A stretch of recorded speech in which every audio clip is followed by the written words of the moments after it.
Mr. Cummings of Maryland. For what purpose does the gentlewoman from California rise? Thank you, Mr. Speaker. I ask for unanimous consent to address the House out of order. Without objection, the gentlewoman is recognized for 5 minutes. Thank you, Mr. Speaker. In 2 days, we will once again celebrate Earth Day, and this year's theme is a call to action on climate change. Since the last Earth Day in 2006, a number of important events have taken place that have dramatically raised awareness on the important issue of climate change. 2 groundbreaking reports left no doubt that human beings are responsible for global warming. My home state of California passed landmark legislation to regulate greenhouse gas emissions. A group of major businesses and leading climate and environmental groups joined forces for the first time to launch the Climate Action Partnership and lobby for federal regulations of greenhouse gases. Al Gore won an Oscar for his powerful documentary on global warming, An Inconvenient Truth.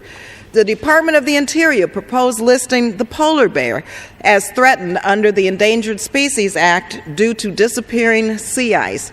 The Supreme Court ruled in a landmark case that the Environmental Protection Agency has the authority to regulate carbon dioxide emissions as a pollutant under the Clean Air Act.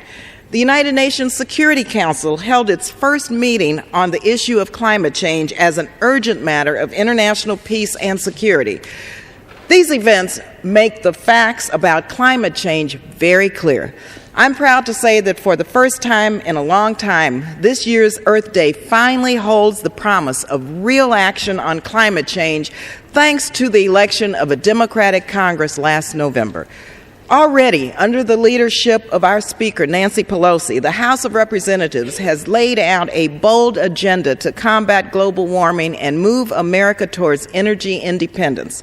For the first time, the House has created a select committee on energy independence and global warming to help develop policy recommendations on this important issue. As a part of our 100-hour agenda, the House also passed H.R. 6, the Clean Energy Act of 2007, repealing the $14 billion in taxpayer subsidies to profit-soaked oil companies. Instead of forcing our constituents to pay oil companies twice, once at the pump and again with their taxes, we shifted these funds to support the development of clean alternative energy and improved energy efficiency. We also passed a budget last month that makes substantial investments in research and development of new cutting-edge renewable energy technologies, and which will also fund the rapid deployment of these technologies.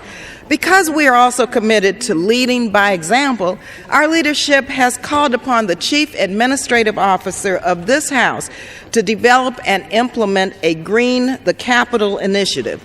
This initiative will reduce our energy consumption and develop sustainable practices for the United States Capitol and congressional office buildings. These initiatives are just a first step. Later this year, the House will also consider an innovation agenda that emphasizes the importance of developing alternative energy technologies and ensures that America continues to be a world leader in the green economy of the 21st century.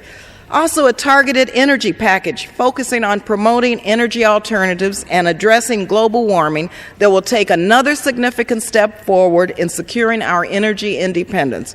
A major farm bill that will promote American-made biofuels as well as other renewable energy efficiency and conservation programs.